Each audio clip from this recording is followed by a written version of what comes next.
وعلى آله وأصحابه الذين أوفوا عهدا أما بعد فأعوذ بالله من الشيطان الرجيم بسم الله الرحمن الرحيم وما كان لمؤمن ولا مؤمنة إذا قضى الله ورسوله أمرا أن يكون لهم الخيرة اللهم صل على محمد وعلى آل محمد كما صليت على إبراهيم وعلى آل إبراهيم إنك حميد مجيد اللهم بارك على محمد وعلى آل محمد كما باركت على إبراهيم وعلى آل إبراهيم إنك حميد مجيد۔ اللہ تعالیٰ کا شکر ہے کہ اللہ تعالیٰ نے ہمیں انسان بنایا، مسلمان بنایا، حضور اکرم صلی اللہ علیہ وسلم کا امتی بنایا اور ہمارا تعلق اہل علم وارثین نبوت کے ساتھ قائم فرمایا۔ لہٰذا ہمیں چاہیے کہ ہم چونکہ اہل علم سے تعلق رکھتے ہیں تو اپنے موقف کو، اپنے عقائد کو، اپنے مسائل کو دلائل کے ساتھ بیان کریں۔ آج جس عنوان پر ہمارا سبق ہوگا، ہمارا عنوان ہے مرد عورت کے طریقہ نماز میں فرق۔ نماز مرد نے بھی پڑھنی ہے، نماز عورت نے بھی پڑھنی ہے، لیکن مرد اور عورت کے طریقہ نماز میں فرق ہے۔ یہ اہل سنت والجماعت احناف کا موقف ہے۔ بہت سارے لوگ غلط فہمیاں پھیلا رہے ہیں کہ یہ مرد عورت کے نماز کے طریقہ میں کوئی فرق نہیں ہے، یہ غلط بات ہے۔ ان غلط فہمیاں پھیلانے والے میں سے سر فہرست ہمارے یہاں غیر مقلدین ہیں۔ چنانچہ ان کے عالم یونس قریشی صاحب دستور المتقی اپنی کتاب میں لکھتے ہیں کہ شریعت محمدیہ میں مرد عورت کی نماز میں کوئی فرق نہیں، بلکہ جس طرح مرد نماز پڑھتا ہے اسی طرح عورت کو بھی پڑھنا چاہیے۔ اسی طرح غیر مقلد ایک عالم حکیم صادق سیالکوٹی صاحب اپنی کتاب صلاۃ الرسول میں لکھتے ہیں عورتوں اور مردوں کی نماز کے طریقہ میں کوئی فرق نہیں۔ پھر اپنی طرف سے حکم لگانا کہ عورتیں سینے پر ہاتھ باندھیں، مرد زیر ناف اور عورتیں سجدہ کرتے وقت زمین پر کوئی اور حیت اختیار کریں اور مرد کوئی اور، یہ دین میں مداخلت ہے۔ یاد رکھیں تکبیر تحریمہ سے شروع کر کے السلام علیکم ورحمۃ اللہ کہنے تک عورتوں اور مردوں کے لیے ایک حیت اور شکل کی نماز ہے۔ سب کا قیام، رکوع، قومہ، سجدہ، جلسہ استراحت، قعدہ اور ہر مقام پر پڑھنے کی دعائیں یکساں ہیں۔ رسول اللہ صلی اللہ علیہ وسلم نے ذکور و اناث کی نماز کے طریقہ میں کوئی فرق نہیں بتایا۔ اسی طرح غیر مقلد عالم صلاح الدین یوسف عورتوں کا طریقہ نماز میں لکھتے ہیں کہ مرد عورت کے طریقہ نماز میں کوئی فرق نہیں۔ اسی طرح یہ بات حافظ محمد اسماعیل سلفی غیر مقلد بھی لکھتے ہیں، جبکہ ہمارا اہل سنت والجماعت احناف کا موقف یہ ہے کہ مرد عورت نماز میں فرق ہے۔ عجیب بات ہے کہ اس مسئلے پر احناف کا موقف، مالکیہ کا موقف، شوافع کا موقف اور حنابلہ ائمہ اربعہ کا موقف ایک ہی ہے کہ مرد عورت کے نماز کے طریقہ میں کوئی فرق نہیں۔ چنانچہ فتاوی عالمگیریہ جلد 1 صفحہ 80 پر ہے وَكَيْفِيَّتُهَا إِذَا أَرَادَ الدُّخُولَ فِي الصَّلَاةِ كَبَّرَ وَرَفَعَ يَدَيْهِ حِذَاءَ أُذُنَيْهِ حَتَّى يُحَاذِي بِإِبْهَامَيْهِ شَحْمَتَيْ أُذُنَيْهِ وَبِرُؤُوسِ الْأَصَابِعِ فُرُوعَ أُذُنَيْهِ۔ میں اب شروع کرنے لگا ہوں کہ مرد عورت کے نماز کے طریقہ میں کہاں کہاں فرق ہے۔ سب سے پہلے تکبیر تحریمہ کی بات کرتے ہیں کہ جب تکبیر تحریمہ کہنا ہے تو ہاتھ اٹھانا ہے، اور ہاتھ اٹھاتے وقت مرد کا طریقہ الگ ہے، عورت کا طریقہ الگ ہے۔ مرد نے ہاتھ ایسے اٹھانا ہے کہ تکبیر تحریمہ کہتے وقت اپنے ہاتھ کانوں کے برابر اس طرح اٹھائے کہ انگوٹھے کانوں کی لو کے برابر اور ہاتھوں کی انگلیوں کے سرے کانوں کے اوپر والے حصے کے برابر ہو جائیں۔ یہ آپ دیکھیں، یہ دیکھیں میری ہتھیلیاں کندھے کے برابر ہیں اور یہ میرے انگوٹھے کان کی لو کے برابر ہیں اور باقی کان کے برابر، اور یہ اوپر والی انگلیاں اس کے برابر۔ یہ دیکھیں ہم نے کیسے ہاتھ اٹھائے، عام طور پہ یوں کرتے ہیں، یہ سکھانے کے لیے۔ یہ مردوں کا طریقہ ہے ہاتھ اٹھانے کا، اچھی طرح سے نشین فرما لیں۔ مردوں کا نماز میں تکبیر تحریمہ کے ہاتھ اٹھانے کا طریقہ، ہاتھ اپنے یوں اٹھائیں کہ یہ کندھے کے نیچے گھٹا، یہ کندھے کے برابر ہو ہاتھ، اور یہ انگوٹھا کان کی لو کے برابر ہو اور یہ انگلیاں کانوں کے برابر ہو، یوں۔ یہ ہے طریقہ ہاتھ اٹھانے کا۔ یوں اٹھائے اور قبلے کی طرف ہماری انگلیاں ہیں۔ اس پہ دلیل نمبر 1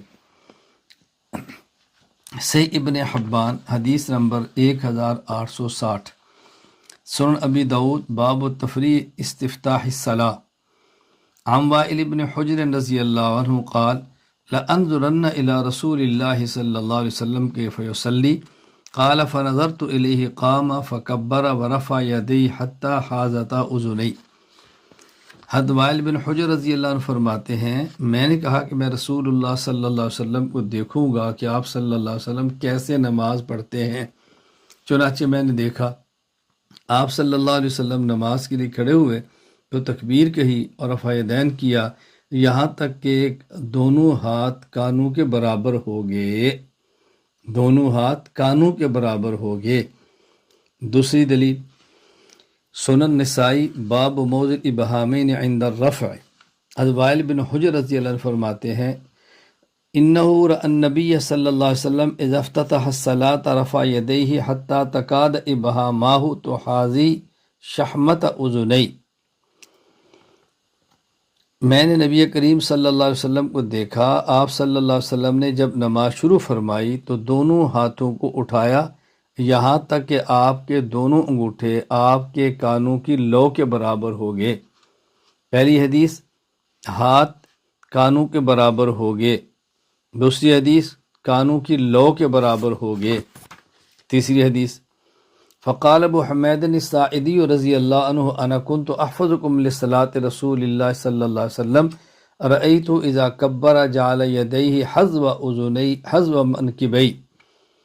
صحیح بخاری جلد 1 صفحہ 114، صحیح ابن خزیمہ جلد 1 صفحہ 298۔ حضرت ابو حمید ساعدی رضی اللہ عنہ فرماتے ہیں کہ میں رسول اللہ صلی اللہ علیہ وسلم کی نماز کے طریقے کو تو میں سب سے زیادہ یاد رکھنے والا ہوں۔ میں نے آپ کو دیکھا کہ جب آپ نے اللہ اکبر فرمایا تو آپ نے اپنے ہاتھوں کو کندھوں کے برابر اٹھایا۔ اب دیکھو حدیثیں 3 ہو گئی، کانوں کے برابر، کان کی لو کے برابر اور کندھوں کے برابر۔ ہم نے تینوں روایات کو ملا لیا کہ تینوں روایات کا خلاصہ کیا ہے کہ رسول اللہ صلی اللہ علیہ وسلم نے کانوں کے اوپر والے حصے کے برابر، کانوں کی لو کے برابر اور کندھوں کے برابر ہاتھ اٹھائے۔ مردوں کے ہاتھ اٹھانے کا طریقہ جو حناف بیان کرتے ہیں اس سے تینوں روایت پر عمل ہو جاتا ہے کہ مرد اپنے ہاتھ اس طرح اٹھائے کہ ہاتھوں کی انگلیوں کے سرے، یہ حصے اوپر والے سرے کانوں کے اوپر والے حصے کے برابر ہوں اور انگوٹھے کانوں کی لو کے برابر ہوں اور گٹے کندھوں کے برابر ہوں۔ یہ ہے گٹا، میں دیکھیں نا یوں ہاتھ اٹھائے، اب دیکھیں گٹا یہ کندھے کے برابر ہے اور یہ انگوٹھا کان کی لو کے برابر ہے اور یہ انگلیاں کان کے اوپر کے سرے کے برابر۔ دیکھو تینوں روایات پر عمل ہو گیا۔ عورت ہاتھ کیسے اٹھائے؟ علامہ کمال الدین محمد بن عبد الواحد بن عبد الحمید الحنفی المعروف ابن الحمام رحمہ اللہ، وفات 861 ہجری، فتح القدیر میں لکھتے ہیں المرأة ترفع یدیہا حذاء منکبیہا وہو الصحیح لأنہ استر لہا۔ تکبیر تحریمہ کہتے وقت عورت اپنے کندھوں کے برابر اپنے ہاتھ اٹھائے، یہ صحیح تر ہے کیونکہ اس میں اس کی زیادہ پردہ پوشی ہے۔ اس کا طریقہ یہ ہوگا کہ ہاتھوں کی انگلیوں کے سرے کندھوں تک ہو جائے اور گٹے سینے کے برابر۔ یوں دلائل میں آنے والی تمام روایات میں تطبیق ہو جائے گی، عورت اپنے ہاتھ یوں اٹھائے دے، یہ اوپر کے کنارے کندھے کے برابر ہوں اور ہاتھ کا یہ گٹا یہ اس کے سینے کے برابر ہو، یوں ہاتھ اٹھائے۔ عورت کا طریقہ یہ یوں ہاتھ اٹھائے، بس اتنے سے اٹھا کے ہاتھ باندھے۔ دلائل روایت نمبر 1 المعجم الکبیر للطبرانی حدیث نمبر 17497، مجمع الزوائد حدیث نمبر 1605، البدر المنیر جلد 3 صفحہ 463۔ حضرت وائل بن حجر رضی اللہ عنہ فرماتے ہیں میں رسول اللہ صلی اللہ علیہ وسلم کی خدمت میں حاضر ہوا، آپ نے مجھے فرمایا یا وائل بن حجر اذا صلیت فاجعل یدیک حذاء اذنیک، اے وائل جب تو نماز پڑھے تو اپنے ہاتھ اپنے کانوں کے برابر اٹھا، والمرأة تجعل یدیہا حذاء ثدییہا، اور عورت جب نماز پڑھے تو وہ اپنے ہاتھ اپنے چھاتی کے برابر اٹھائے۔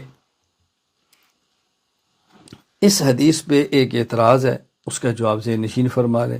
اعتراض کیا ہے کہ اس حدیث کے مصنف علامہ نور الدین الہیثمی رحمہ اللہ مجمع الزوائد میں اس حدیث کو نقل کرتے ہیں تو ساتھ یہ فرماتے ہیں رواہ الطبرانی فی حدیث طویل فی مناقب اوائل من طریق میمونہ بنت حجر عن امتہا ام یحییٰ بنت عبد الجبار ولم عارفہا وبقیۃ الرجال ثقات۔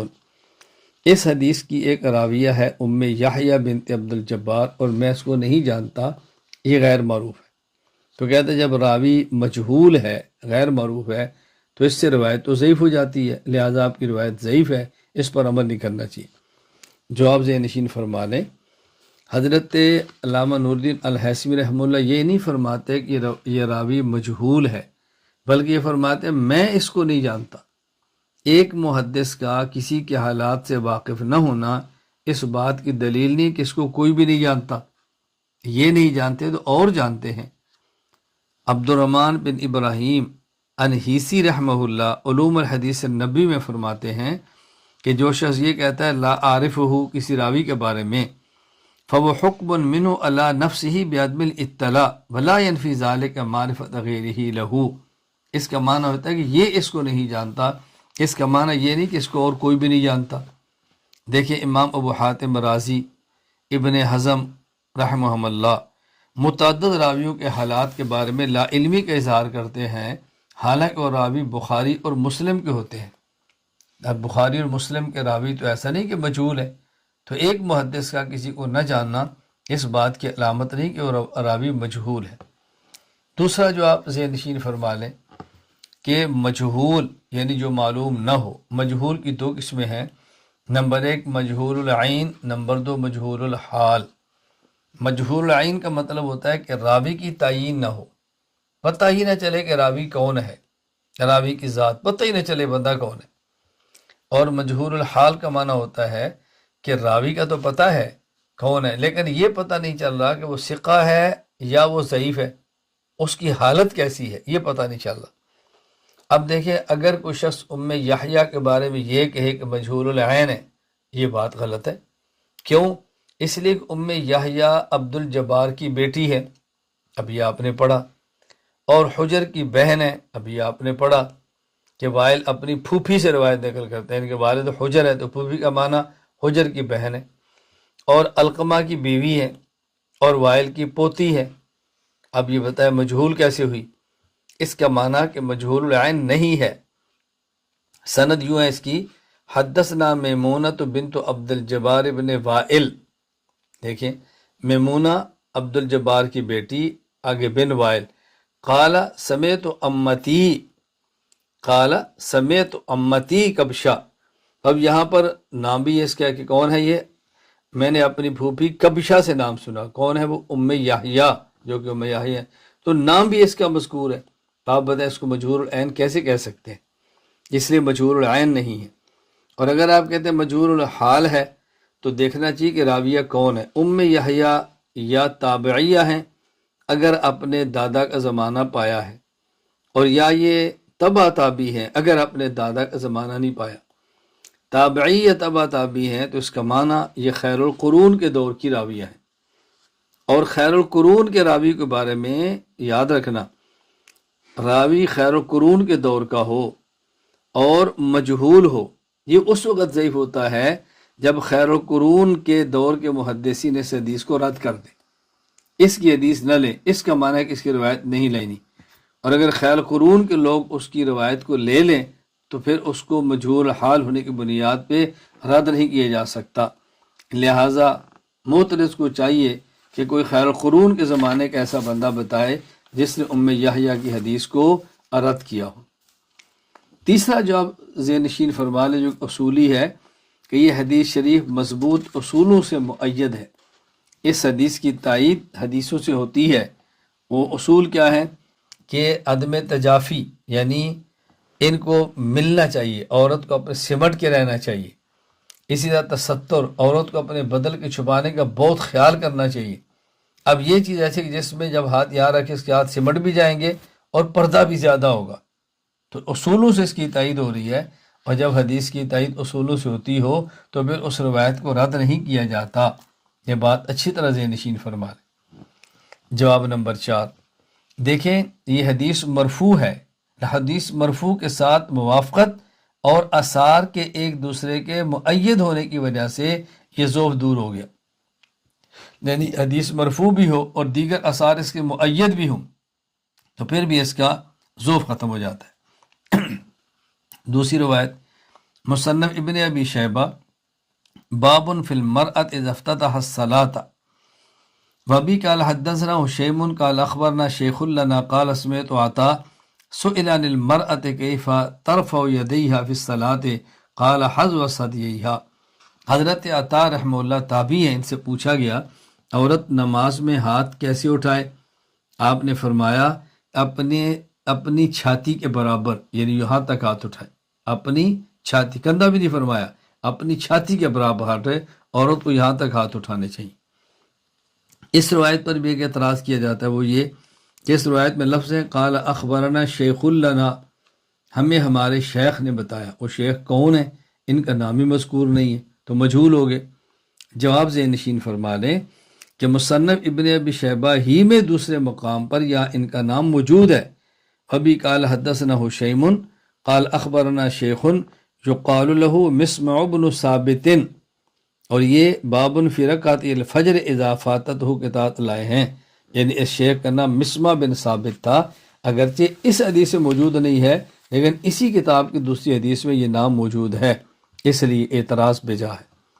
تیسری روایت مصنف ابن ابی شیبہ باب فی المرأة اذا افتتح الصلاة عن عبد ربیہ بن زیتون قال رأیت ام الدرداء ترفع یدیہا حذو منکبیہا حتی افتتح الصلاة۔ حضرت ام الدرداء رضی اللہ تعالی عنہ، جن کا نام تھا خیرہ، ان کے بارے میں حضرت ام الدرداء کے بارے میں عبد ربی بن زیتون فرماتے ہیں کہ حضرت ام الدرداء رضی اللہ عنہ کو میں نے دیکھا کہ نماز شروع کرتے ہوئے اپنے ہاتھوں کو کندھوں کے برابر اٹھاتی تھی۔ میں نے بتا دیا کہ روایات آ رہی ہیں اپنی چھاتی کے برابر، یا علی کندھی کے برابر، یعنی ہاتھ چھاتی کے برابر ایسے اٹھاتی کہ جو انگلے اوپر کے کنارے ہیں یہ کندھوں کے برابر پہنچ جاتے۔ آگے چلتے ہیں، مرد اور عورت کے ہاتھ باندھنے میں فرق۔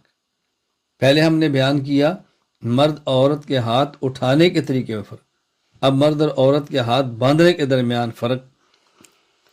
مردوں کے ہاتھ باندھنے کا طریقہ یہ ہے کہ دائیں ہاتھ کی ہتھیلی کو بائیں ہاتھ کی پشت پر رکھ کر، یہ دائیں ہاتھ کی ہتھیلی بائیں ہاتھ کی پشت ہے، یہ دائیں ہاتھ کی ہتھیلی کو بائیں ہاتھ کی پشت پر رکھ کر انگوٹھے اور چھنگلیاں سے بائیں ہاتھ کے گھٹے کو پکڑتے ہوئے 3 انگلیاں کلائی پر بچھا کر ناف کے نیچے باندھیں۔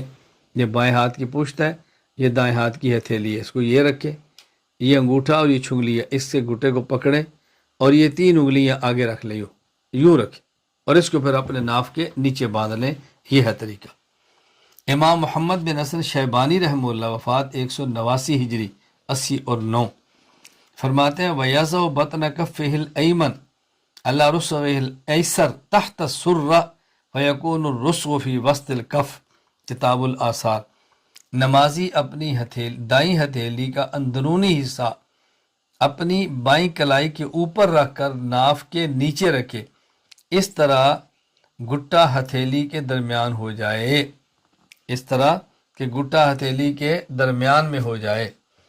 حافظ بدر الدین محمود بن موسیٰ العینی الحنفی رحمہ اللہ وفات 855 ہجری عمدۃ القاری باب وضع الیمنی علی الیسری فی الصلاۃ کے تحت فرماتے ہیں واستحسن کثیر من مشائخنا بأن یضع باطن کفہ الیمنی علی کفہ الیسری ویحلق بالخنصر والابہام علی الرسغ۔ ہمارے مشائخ نے اس بات کو پسند فرمایا ہے کہ نمازی اپنی دائیں ہتھیلی کا اندرونی حصہ اپنی بائیں ہتھیلی کے پشت پر رکھے اور چھنگلیاں اور انگوٹھے کے ساتھ گھٹے کو پر حلقہ بنائے۔ دلیل نمبر 1 صحیح بخاری باب وضع الیمنی علی الیسری عن سہل بن سعد رضی اللہ عنہ قال کان الناس یؤمرون ان یضع الرجل الید الیمنی علی ذراع الیسری فی الصلاۃ۔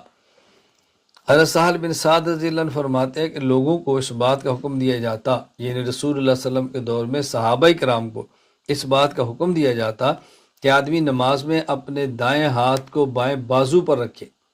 حدیث یاد رکھنا، دائیں ہاتھ کو بائیں بازو پر رکھے۔ دوسری حدیث صحیح ابن حبان حدیث نمبر 1860، سنن نسائی جلد 1 صفحہ 141، سنن ابی داؤد جلد 1 صفحہ 105، باب تفریع افتتاح الصلاۃ۔ وائل بن حجر رضی اللہ عنہ فرماتے ہیں لَأَنْظُرَنَّ إِلَىٰ رسول اللہ صلی اللہ علیہ وسلم کیف یصلی، میں نے کہا کہ میں دیکھوں رسول اللہ صلی اللہ علیہ وسلم نماز کیسے پڑھتے ہیں۔ فنظرت الیہ فقام فکبر ورفع یدیہ، میں نے دیکھا کہ آپ کھڑے ہوئے، آپ نے تکبیر تحریمہ فرمائے، اپنے ہاتھ اٹھائے، حتی حاذتا اذنیہ، یہاں تک کہ رسول اکرم صلی اللہ علیہ وسلم دونوں کانوں کے برابر ہاتھ اٹھا لیے۔ ثم حاذتا اذنیہ ثم وضع یدہ الیمنی علی ظہر کف الیسری والرسغ والساعد، پھر آپ نے دائیں ہاتھ کو اپنی بائیں ہتھیلی، گھٹے اور بازو پر رکھا۔ پہلے کیا تھا؟ دائیں ہاتھ کو بائیں ہاتھ پر رکھا، اب کیا ہے؟ دائیں ہاتھ کو بائیں ہتھیلی کی پشت، گھٹے اور بازو پر رکھا۔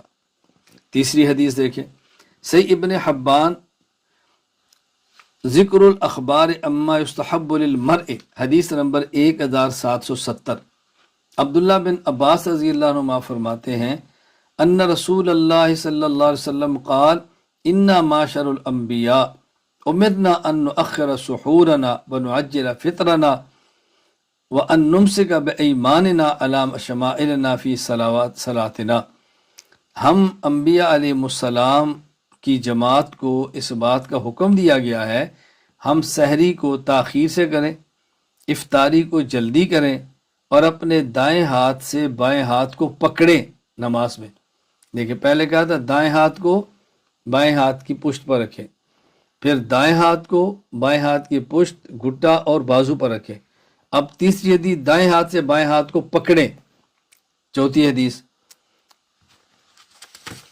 مصنف ابن ابی شیبہ باب وضع الیمین علی الشمال حدیث نمبر 3959، حضرت وائل بن حجر رضی اللہ عنہ فرماتے ہیں میں نے رسول اللہ صلی اللہ علیہ وسلم کو دیکھا وضع یمینہ علی شمال فی الصلاۃ تحت السرہ، آپ نے دائیں ہاتھ کو بائیں ہاتھ پر رکھا ناف کے نیچے۔ اب دیکھو روایات چار ہوگی۔ سہل بن سعد کی روایت صحیح بخاری کی، یہ دائیں ہاتھ کو بائیں بازو پر رکھنا، بازو گھٹے سے شروع ہوتا ہے، بازو پر رکھنا۔ اور وائل بن حجر کی روایت کہ دائیں ہاتھ کو بائیں ہاتھ کی پشت، گھٹے اور بازو پر رکھنا۔ نمبر 3 عبداللہ بن عباس والی حدیث، دائیں ہاتھ سے بائیں ہاتھ کو پکڑنا۔ وائل بن حجر کی حدیث کہ ہاتھ کو دائیں ہاتھ بائیں پر رکھنا اور ہاتھ ناف کے نیچے رکھنا۔ یہ اچھی طرح ذہن نشین فرما لیں۔ اب ہم ان چاروں روایات کو جمع کرتے ہیں۔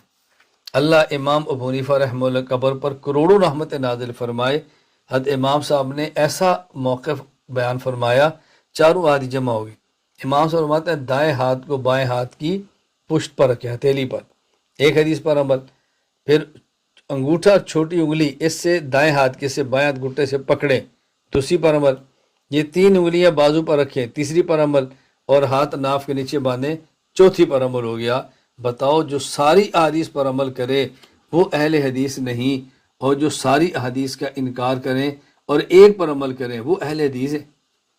منکرین حدیث کو اہل حدیث کہتے ہو اور حدیث پر عمل کرنے والوں کو اہل حدیث نہیں کہتے، کیا عجیب بات۔ اچھا، عورت نماز میں ہاتھ کیسے باندھے؟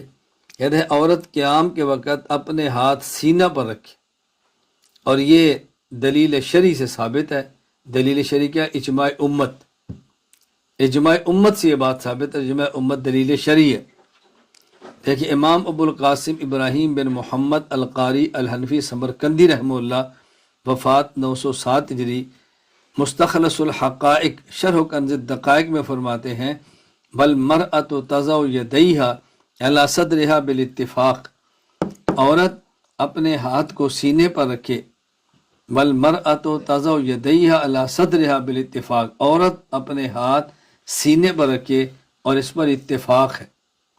نمبر 2، سلطان المحدثین ملا علی قاری رحمہ اللہ فات 214 ہجری، یہ باب فتح باب العنایہ، اس میں فرماتے ہیں فالمرأة تضع یدیہا علی صدرہا اتفاقا لأن مبنى حالہا علی الستر، اس بات پر اتفاق ہے کہ عورت اپنے ہاتھ کو اپنے سینے پر رکھے۔ نمبر 3، علامہ عبداللہ لکھنوی رحمہ اللہ وفات 1304 ہجری السعایہ میں فرماتے ہیں وَأَمَّا فِي حَقِّ النِّسَاءِ فَاتَّفَقُوا عَلَىٰ أَنَّ السُّنَّةَ لَهُنَّ وَضْعُ الْيَدَيْنِ عَلَى الصَّدْرِ لِأَنَّهَا مَا أَسْتَرُ لَهَا، عورتوں کے بارے میں اس بات پر اتفاق ہے کہ ان کا طریقہ یہی ہے کہ وہ جب نماز پڑھیں تو اپنے ہاتھ کو اپنے سینے پر باندھیں، اور اجماع امت یہ مستقل دلیل شرعی ہے، اس کو اچھی طرح ذہن نشین فرما لیں۔ نمبر 3، مرد عورت کے طریقہ رکوع میں فرق۔ پہلے ہم نے بیان کیا ہاتھ کہاں تو اٹھائے، پھر بیان کیا ہاتھ کہاں باندھیں۔ نمبر 3، مرد عورت کے طریقہ رکوع میں فرق۔ ان کا طریقہ رکوع میں کیا فرق ہے؟ مرد نے جب رکوع کرنا ہے تو مرد رکوع اس طرح کرے، اپنی انگلیوں کو کشادہ کھلا رکھتے ہوئے، گھٹنوں کو پکڑے، یوں کھلا رکھتے ہوئے پکڑے، اپنی کوہنیوں کو پہلو سے جدا رکھے اور پشت کو سیدھا رکھے تاکہ اس کا سر اور پشت ایک سیدھ میں آ جائیں، اور سر کو نہ اونچا کرے نہ نیچا، بلکہ پشت سیدھ میں رکھے۔ دلائل: سنن ابی داؤد جلد 1 صفحہ 125 سے 126، باب الصلاۃ من لا یقیم صلبہ فی الرکوع والسجود۔ سالم البرات فرماتے ہیں ہم عقبہ بن عمر انصاری ابو مسعود رضی اللہ عنہ کے پاس گئے اور ہم نے ان سے کہا حدثنا عن صلاۃ رسول اللہ صلی اللہ علیہ وسلم، آپ اللہ کے رسول کی نماز کے بارے میں ہم کچھ فرمائیں۔ فقامہ کھڑے ہوئے، بین ایدینا فی المسجد، ہمارے سامنے مسجد میں کھڑے ہو گئے، فکبر، اللہ اکبر کہا، فلما رکع وضع یدیہ علی رکبتیہ، جب رکوع میں گئے تو آپ نے اپنے ہاتھوں کو گھٹنوں پر یوں رکھا، وجعل اصابعہ اسفل من ذلک وجافا بین مرفقیہ، آپ نے اپنی انگلیاں گھٹنوں سے نیچے کی اور اپنی کوہنیاں پہلو سے جدا کی، یعنی جب یوں پکڑے گے نا تو انگوٹھے یہ انگلیاں یہ گھٹنے سے نیچے، گھٹنے کو پکڑا کہ انگلیاں گھٹنے کے نیچے ہو گئیں۔ نمبر 2، المعجم الاوسط للطبرانی حدیث نمبر 5991، المعجم الصغیر للطبرانی جلد 2 صفحہ 32۔ حضرت انس رضی اللہ تعالی عنہ ارشاد فرماتے ہیں، اور بڑی طویل حدیث ہے، اس میں ایک لفظ کیا ہے، قال علی رسول اللہ صلی اللہ علیہ وسلم، انس فرماتے ہیں مجھے اللہ کے نبی نے فرمایا، یا بنی اذا رکعت فضع کفیک علی رکبتیک، اے بیٹے جب تو رکوع کرے تو اپنی ہتھیلیاں اپنے گھٹنے پر رکھ، ففرج بین اصابعک، اور اپنی انگلیوں میں فاصلہ کر، انگلیاں کھول دے۔ آگے ورفع یدیک علی انجبیک، اور اپنے ہاتھوں کو اپنے پیروں سے الگ رکھ۔ یہ ہوتا ہے رکوع کرنے کا طریقہ، اپنے ہاتھوں کو یوں انگلیوں سے گھٹنے کو پکڑے اور یہ کھلیا رکھے، اور یہ جو کونیاں ہیں ان کو اپنے جسم سے الگ رکھے، یوں رکوع کرے۔ نمبر 3، المعجم الکبیر للطبرانی جلد 10 صفحہ 312، حضرت عبداللہ بن عباس رضی اللہ تعالی عنہما فرماتے ہیں، کان رسول اللہ صلی اللہ علیہ وسلم اذا رکع استوا، رسول اللہ صلی اللہ علیہ وسلم جب رکوع فرماتے تو اپنے جسم مبارک کو سیدھا کر لیتے، پورے جسم کو، فلو صب علی ظہرہ الماء لاستقر، اتنا سیدھا رکھتے کہ اگر آپ کی پشت مبارک پر پانی گر دیا جاتا تو پانی کھڑا ہو جائے۔ یہ سمجھانے کے لیے فرمایا کہ اتنا سیدھا رکھتے، ایسا نہیں تھا کہ آپ یوں کرتے یوں کرتے۔ حدیث نمبر 4، صحیح مسلم جلد 1 صفحہ 194، حضرت ام المومنین امی عائشہ رضی اللہ تعالی عنہ ارشاد فرماتی ہیں، کان رسول اللہ صلی اللہ علیہ وسلم یستفتح الصلاۃ بالتکبیر والقراءۃ بالحمد للہ رب العالمین، آپ نماز شروع فرماتے تو اللہ اکبر فرماتے، اور جب قرات شروع فرماتے تو الحمد للہ رب العالمین فرماتے۔ وکان اذا رکع، جب آپ رکوع فرماتے تو لم یشخص راسہ ولم یصوبہ ولکن بین ذالک، آپ اپنے سر مبارک کو نہ زیادہ اونچا کرتے نہ زیادہ نیچا، بلکہ اس کے درمیان یعنی پشت مبارک بالکل برابر آپ رکھا کرتے۔ یہ تو مرد کا ہے طریقہ رکوع۔ عورت کا طریقہ رکوع مرد کے طریقہ رکوع سے قدر مختلف ہے۔ عورت کا طریقہ رکوع کیسے ہونا چاہیے؟ عورت رکوع میں مرد کی بنسبت کم جھکے، اپنے ہاتھ بغیر کشادہ کیے یعنی بغیر کھولے، بغیر کشادہ کیے ہوئے گھٹنوں پر رکھے اور کونیوں کو پہلوں سے ملا کر رکھے، یعنی اور بہت نہ جھکے، اتنا سے جھکے کہ اس کے ہاتھ گھٹنوں تک پہنچ جائے، بس اتنا جھکے۔ فتاوی عالمگیریہ میں ہے وَالْمَرْأَةُ تَنْحَنِي فِي الرُّكُوعِ يَسِيرًا وَلَا تَعْتَمِدُ وَلَا تُفَرِّجُ أَصَابِعَهَا، عورت رکوع میں کسی قدر جھکے گی، گھٹنوں کو مضبوطی سے نہیں پکڑے گی، وَلَكِنْ تَضُمُّ يَدَيْهَا، اپنی انگلیوں کو کشادہ نہیں کرے گی، وَتَضَعُ عَلَى رُكْبَتَيْهَا وَضْعًا، البتہ ہاتھوں کو ملا کر اپنے گھٹنوں پر جما کے رکھے گی، وَلَا تُجَافِي عَضْدَتَيْهَا، گھٹنوں کو قدرے ٹیڑھا کرے گی اور اپنے بازو جسم سے دور نہ رکھے گی۔ غیر مقلد عالم عبدالحق ہاشمی صاحب اپنی کتاب نصب العمود میں لکھتے ہیں عندی بالاختیار قول من قال ان المرأة لا تجافی فی الرکوع، مجھے ان کی بات زیادہ پسند ہے جو یہ بات کہتے ہیں کہ عورت رکوع میں اپنی کونیاں پہلوں سے جدا نہ کرے۔ دلیل مصنف عبد الرزاق حدیث نمبر 5983، حضرت عطا رحمہ اللہ فرماتے ہیں تجتمع المرأة اذا رکعت ترفع یدیہا الی بطنہا وتجتمع ما استطاعت، عورت سمٹ کر رکوع کرے گی، اپنے ہاتھوں کو اپنے پیٹ کی طرف ملائے گی، جتنا سمٹ سکتی ہو سمٹ جائے۔ یہاں باز نشین فرما لیں حضرت عطا تابعی ہے اور تابعی کا قول فعل تقریر حدیث ہوتی ہے، لہذا رکوع میں عورت کا سمٹ کر رکوع کرنا محدثین کے اصول حدیث کی روشنی میں ہم کہہ سکتے ہیں کہ حدیث پاک سے ثابت ہے۔ نمبر 4، چوتھا فرق کیا ہے؟ مرد عورت کے طریقہ سجدہ میں فرق۔ مرد سجدہ کیسے کرے؟ مرد سجدہ میں اپنا پیٹ رانوں سے دور رکھے، اپنی کونیوں کو زمین سے بلند رکھے، پہلو سے جدا رکھے اور سرین کو اونچا رکھے، یہ مرد کے رکوع کا طریقہ ہے۔ دلائل صحیح بخاری باب صفت النبی صلی اللہ علیہ وسلم، صحیح مسلم باب ما یجمع صفت الصلاۃ وما یفتتح به ویختم به وصفت الرکوع والاعتدال منه والسجود۔ حضرت عبداللہ بن مالک بن بحینہ الاسدی رحمہ اللہ فرماتے ہیں کان النبی صلی اللہ علیہ وسلم اذا سجد فرج بین یدی حتی نرا ابتئی، رسول اکرم صلی اللہ علیہ وسلم جب سجدہ فرماتے تو آپ اپنے دونوں بازوں کو اچھی طرح کھول دیتے۔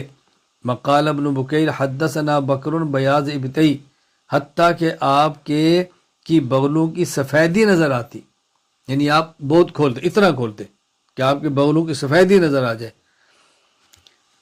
حضرت امام بخاری نے صحیح بخاری باب صفت صلاۃ النبی کے اندر اس حدیث کو ذکر فرمایا۔ نمبر 2، عن میمونۃ ان النبی صلی اللہ علیہ وسلم کان اذا سجد جافا یدی حتی لو ان بہیمۃ ارادت ان تمر تحت یدیہ مرت، سنن نسائی باب التجافی فی السجود۔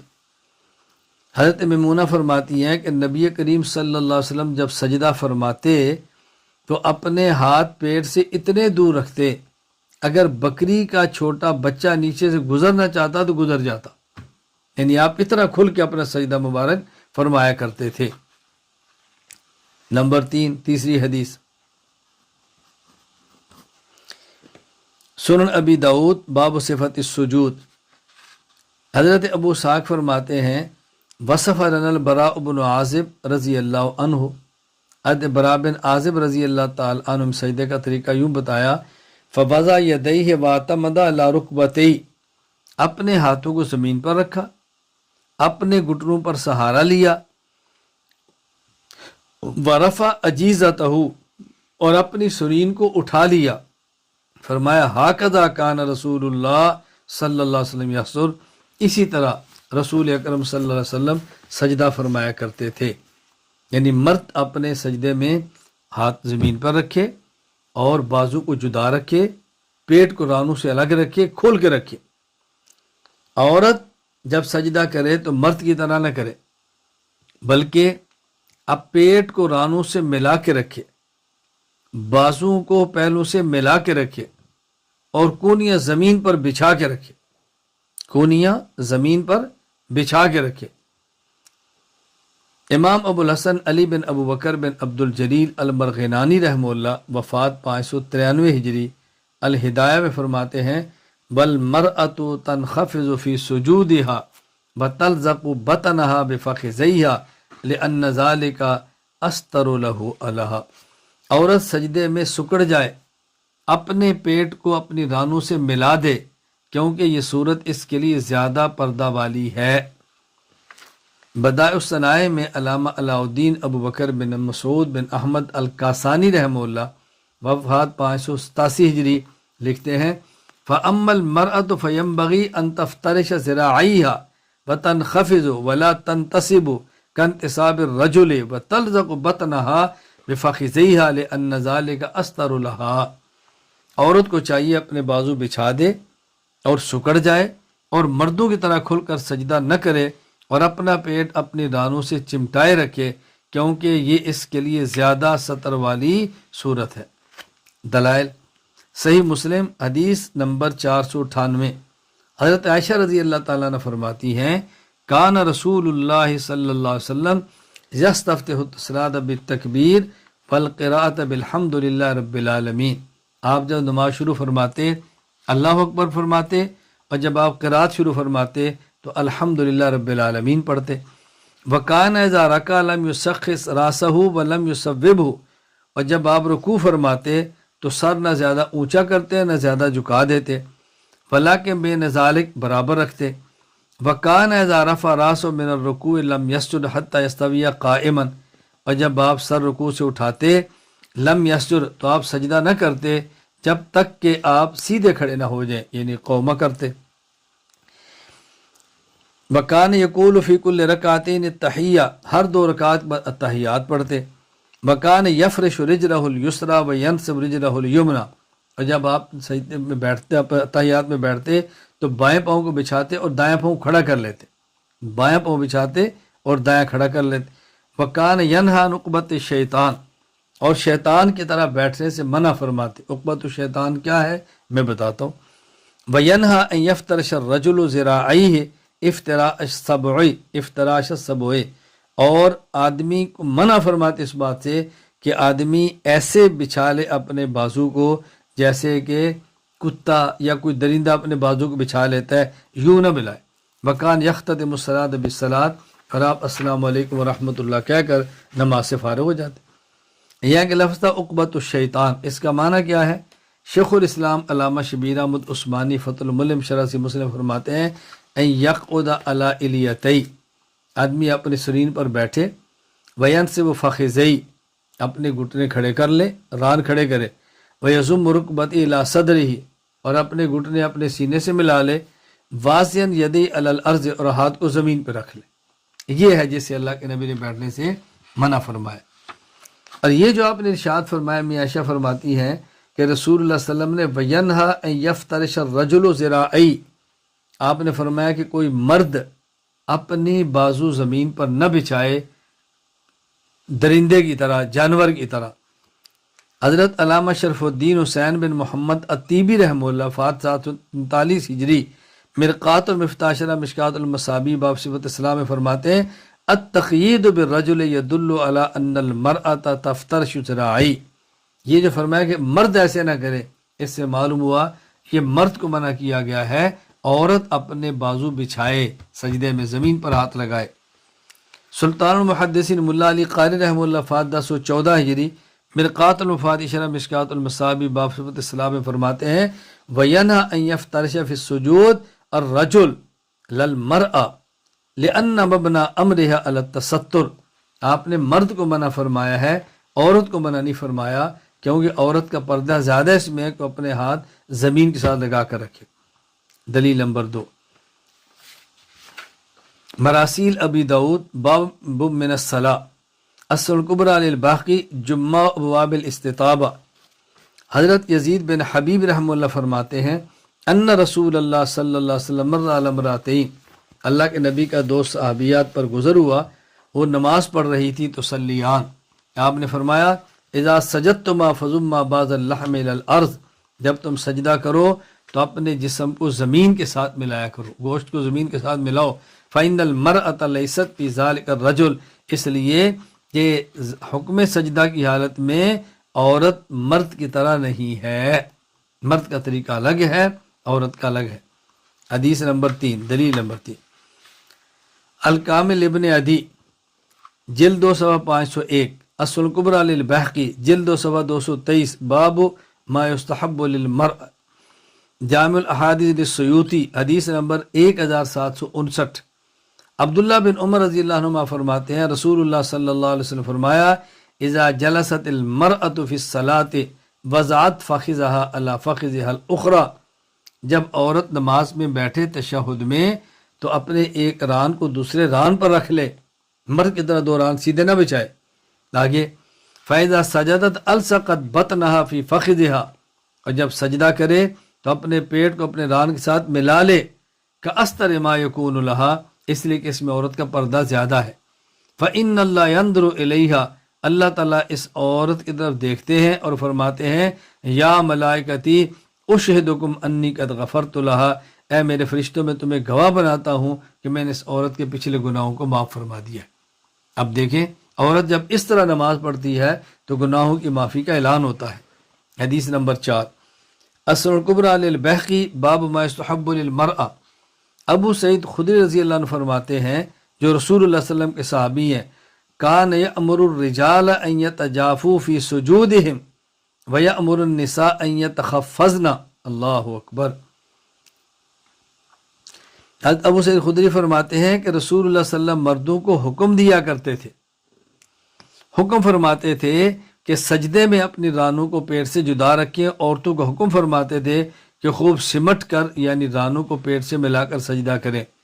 یا اس حدیث کا مطلب یہ ہے کہ ابو سعید خدری رضی اللہ تعالیٰ جو کہ رسول اللہ صلی اللہ علیہ وسلم کے صحابی ہیں وہ فرماتے، یعنی وہ تاکید کیا کرتے تھے۔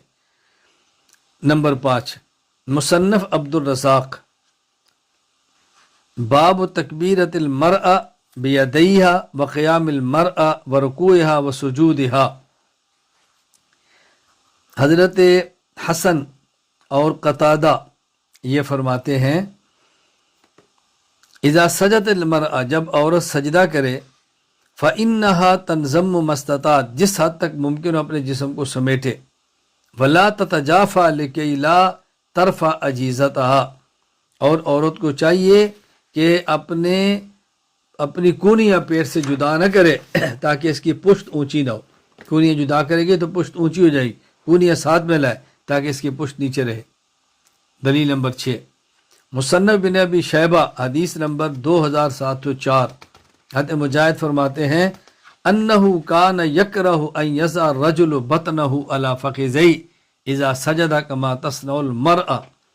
حضرت مجاہد رحمہ اللہ اس بات کو ناپسند فرماتے کہ مرد جب سجدہ کرے تو اپنے پیٹ کو رانوں پر رکھے جیسا کہ عورت رکھتی ہے، مرد الگ رکھے عورت ملائے۔ دلیل نمبر 7، مصنف عبد الرزاق حدیث نمبر 5983، حضرت عطا فرماتے ہیں اذا سجدت، جب عورت سجدہ کرے، فلتضم یدیہا الیہا، عورت کو چاہیے اپنے بازو اپنے جسم کے ساتھ ملا لے، وتضم بطنہا وصدرہا الی فخذیہا، اور اپنے پیٹ اور سینے کو اپنے ران سے ملا لے، وتجتمع ما استطاعت، اور جس حد تک ممکن ہو عورت کو چاہیے کہ خوب سمٹ کر سجدہ کرے۔ نمبر 5، مرد عورت کے درمیان فرق بیٹھنے میں، آخری بیٹھنے میں مرد عورت کے درمیان فرق ہے۔ مردوں کے بیٹھنے کا طریقہ یہ ہے کہ دائیں پاؤں کو انگلیوں کے بل کھڑا کر لیں اور بائیں پاؤں کو بچھا کر اس پر بیٹھ جائیں، بایاں پاؤں نیچے بچھائیں اور دائیں یوں کھڑا رکھیں اور انگلیوں قبلہ تھوڑا زور دیں، قبلہ رخ کی طرف ہو۔ دلائل صحیح مسلم باب ما یجمع صفت الصلاۃ وما یفتتح به۔ حضرت عائشہ رضی اللہ تعالیٰ عنہ فرماتی ہیں رسول اللہ صلی اللہ علیہ وسلم کا تشہد ذکر کرتے ہوئے وکان یقول فی کل رکعتین التحیہ، اللہ کے نبی جب 2 رکعت پڑھ، آپ ہر 2 رکعت پر التحیات پڑھتے، التحیات للہ۔ وکان یفرش رجلہ الیسریٰ، آپ اپنے بائیں پاؤں کو بچھاتے، وینصب رجلہ الیمنیٰ، اور اپنے دائیں پاؤں کو کھڑا فرماتے۔ فکان ینہا عن عقبۃ الشیطان، اور آپ شیطان کی طرح بیٹھنے سے منع فرمایا کرتے تھے۔ عقبۃ الشیطان کا مطلب میں نے بتا دیا ہے کہ آدمی سرین پر بیٹھے اور اپنے گھٹنوں کو ملا لے، ران کھڑے کر لے اور ہاتھ زمین پر رکھے۔ نمبر 2 صحیح بخاری باب سنت الجلوس فی التشہد، اور موطا امام مالک صفحہ 93۔ حضرت عبداللہ بن عمر رضی اللہ تعالی عنہما فرماتے ہیں وقال انما سنت الصلاۃ ان تنصب رجلک الیمنی فتثنی الیسریٰ، کہ نماز کی سنت یہ ہے کہ مرد بائیں پاؤں بچھا دے اور دائیں پاؤں کھڑا کرے۔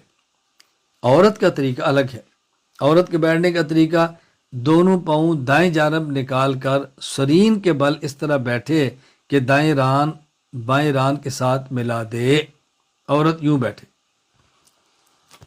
علامہ کمال الدین محمد بن عبد الواحد بن عبد الحمید ابن الحمام حنفی رحمہ اللہ وفات 861 ہجری فتح القدیر میں فرماتے ہیں جلست علی الیتیہ الایسر واخرجت رجلیہا من الجانب الایمن لانہ استر لہا، عورت اپنے بائیں سرین پر بیٹھے اور دونوں پاؤں دائیں طرف باہر نکالے کیونکہ اس میں اس کا ستر زیادہ ہے۔ دلائل نمبر 1 الکامل ابن عدی جلد 2 صفحہ 501، اصل الکبریٰ للبیہقی باب ما یستحب للمرأة، جامع الاحادیث للسیوطی حدیث نمبر 1759۔ حضرت عبداللہ بن عمر رضی اللہ عنہما فرماتے ہیں رسول اللہ صلی اللہ علیہ وسلم فرمایا اذا جلست المرأة فی الصلاة وضعت فخذها علی فخذ الاخرى، جب عورت نماز میں بیٹھے تو اپنے ایک ران کو دوسرے ران پہ رکھے۔ فَإِذَا سَجَدَتْ أَلْصَقَتْ بَطْنَهَا فِي فَخِذِهَا، جب سجدہ کرے تو اپنے پیٹ کو ران کے ساتھ ملا دے۔ كَأَسْتَرِ مَا يَكُونُ لَهَا، اس لیے کہ اس میں اس کا ستر زیادہ ہے۔ فَإِنَّ اللَّهَ يَنْظُرُ إِلَيْهَا، اللہ اس عورت کو اس حالت میں دیکھتے ہیں اور فرماتے ہیں یا ملائکتی، اے میرے فرشتو، أُشْهِدُكُمْ أَنِّي قَدْ غَفَرْتُ لَهَا، تم گواہ بنا کر میں کہتا ہوں میں نے اس کے گناہوں کو معاف کر دیا ہے۔ نمبر 2 السنن الکبریٰ للبیہقی باب ما یستحب للمرأة التبویب الموضوعی للاحادیث۔ حضرت ابو سعید خدری رضی اللہ تعالیٰ عنہ فرماتے ہیں جو رسول اللہ صلی اللہ علیہ وسلم کے صحابی ہیں وَكَانَ يَأْمُرُ الرِّجَالَ أَن يَفْرِشُوا الْيُسْرَى، اللہ کے نبی حکم دیتے ہیں مردوں کو وہ اپنے بائیں پاؤں کو بچھائیں، وَيَنْصِبُ الْيُمْنَى فِي التَّشَهُّدِ، اور دائیں پاؤں کو کھڑا کریں تشہد میں، وَيَأْمُرُ النِّسَاءَ أَن يَتَرَبَّعْنَ، اور عورتوں کو حکم دیتے کہ وہ 4 زانو بیٹھیں۔ آگے آ رہا ہے یہ 4 زانو پہلے کے دور کا ہے، بعد میں اس حکم کو بدل دیا، 4 زانو نہیں بیٹھے بلکہ یوں بیٹھے۔ آگے آ رہا ہے جامع المسانید جلد 1 صفحہ 400، مسند ابی حنیفہ حدیث نمبر 114۔ حضرت عبداللہ بن عمر رضی اللہ عنہ فرماتے ہیں حضرت عبداللہ بن عمر رضی اللہ عنہ فرماتے ہیں کہ پوچھا گیا رسول اللہ صلی اللہ علیہ وسلم سے، نہ حضرت عبداللہ بن عمر رضی اللہ تعالیٰ عنہما سے سوال کیا گیا کہ رسول اللہ صلی اللہ علیہ وسلم کے دور میں عورتیں نماز کس طرح پڑھا کرتی تھی؟ کیف کن النساء یصلین علی عہد رسول اللہ صلی اللہ علیہ وسلم، فرمایا کن یتربعن ثم امرن یحتفظن، ان کو حکم دیا گیا تھا وہ 4 زانو بیٹھے، پھر بعد میں حکم دیا گیا کہ دونوں پاؤں ایک طرف کر کے نکال کر سرین کے بل بیٹھے۔ تو پہلے حکم 4 زانوں کا تھا، پھر حکم تھا کہ دایاں پاؤں یعنی دایاں اور بایاں پاؤں دائیں طرف نکالیں، دائیں نیچے بائیں اوپر رانوں پر بیٹھے، یہ حکم دیا گیا۔ مصنف ابن ابی شیبہ جلد 2 صفحہ 505 المرأة کیف تکون فی سجودہا حدیث نمبر 2794۔ ابن عباس رضی اللہ عنہ سے ہے انہ سئل عن صلاۃ المرأة، ان سے عورت کی نماز کے بارے میں پوچھا گیا، آپ نے فرمایا تجتمع و تحتفظ، عورت جس حد تک ممکن ہو سمٹ کے نماز پڑھے اور بیٹھنے کی حالت میں سرین کے بل بیٹھے۔ یہ تو میں نے آپ کی خدمت میں 5 فرق بیان کیے ہیں نماز کے اندر۔ اب ایک عمومی میں فرق آپ کی خدمت میں عرض کرنے لگا ہوں کہ مرد کا نماز میں مسجد میں پڑھنا افضل ہے جماعت کے ساتھ، اور عورت کا گھر میں اکیلے نماز پڑھنا افضل ہے۔ اس پہ دلائل سماعت فرمائیں۔ نمبر 1 صحیح مسلم باب فضل صلاۃ الجماعہ، حضرت ابو ہریرہ رضی اللہ تعالیٰ فرماتے ہیں رسول اللہ صلی اللہ علیہ وسلم فرمایا صلاۃ مع الامام افضل من 25 صلاۃ یصلیھا وحدہ صلاۃ یصلیھا وحدہ۔ حضور صلی اللہ علیہ وسلم فرمایا کہ وہ نماز جو امام کے ساتھ پڑھی جائے اس نماز سے جو اکیلے پڑھی جائے 25 گنا زیادہ فضیلت رکھتی ہے۔ یہ مرد کے بارے میں، اور عورت کے بارے میں الترغیب والترہیب باب ترغیب النساء فی الصلاۃ فی بیوتہن ولزومہا وترہیبہن من الخروج منہا۔ حضرت ام حمید رضی اللہ تعالی عنہا، ابو حمید ساعدی کی بیوی، وہ آئیں نبی پاک صلی اللہ علیہ وسلم خدمت میں اور کہا یا رسول اللہ انی احب الصلاۃ معک، میرا جی چاہتا ہے میں نماز آپ کے ساتھ پڑھوں۔ آپ نے فرمایا قد علمت انک تحبین الصلاۃ معی، مجھے یقین ہے کہ تو چاہتی ہے کہ نماز میرے ساتھ پڑھے، لیکن ام حمید بات سنو، صلاتک فی بیتک، تیری وہ نماز جو اپنے اس کمرے میں پڑھے جہاں تو سوتی ہے، بند کمرے میں، خیر من صلاتک فی حجرتک، اس نماز سے بہتر ہے جو تیرے گھر کے بڑے کمرے کے اندر ہو، وصلاتک فی حجرتک خیر من صلاتک فی دارک، اور وہ نماز جو اپنے بڑے کمرے میں پڑھے وہ اس نماز سے بہتر ہے کہ جو تو اپنے گھر کے صحن میں پڑھے، وصلاتک فی دارک خیر من صلاتک فی مسجد قومک، اور جو تو اپنے گھر کے صحن میں پڑھے یہ اس سے افضل ہے کہ جو تو اپنی مسجد میں نماز پڑھے، وصلاتک فی مسجد قومک خیر من صلاتک فی مسجدی، اور تو محلے کی مسجد میں نماز پڑھے یہ اس سے بہتر ہے کہ تو میری مسجد میں آ کے نماز پڑھے۔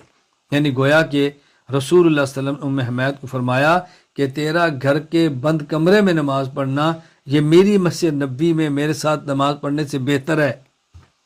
آپ اس سے اندازہ فرمائیں عورت کو نماز کہاں پڑھنی چاہیے۔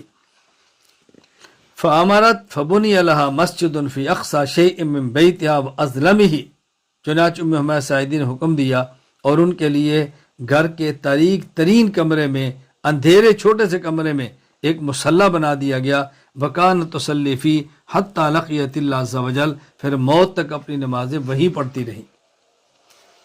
دلیل نمبر 2 سنن ابی داؤد کتاب الصلاۃ باب التشدید فی ذالک، حضرت عبداللہ بن مسعود رضی اللہ عنہ فرماتے ہیں رسول اللہ صلی اللہ علیہ وسلم نے فرمایا صلاۃ المرأۃ فی بیتہا افضل من صلاتہا فی حجرتہا، عورت کا سونے والے کمرے میں نماز پڑھنا، بند کمرے میں، یہ بہتر ہے گھر کے بڑے کمرے میں نماز پڑھنے سے، بصلاۃ فی مخدعہا افضل من صلاتہا فی بیتہا، اور گھر کی کوٹھڑی میں نماز پڑھنا عورت کا اس سے بہتر ہے کہ وہ اپنے سونے والے کمرے میں نماز پڑھے، یعنی عورت جس حد تک ہو تاریک اور پردے کی جگہ پہ نماز پڑھے۔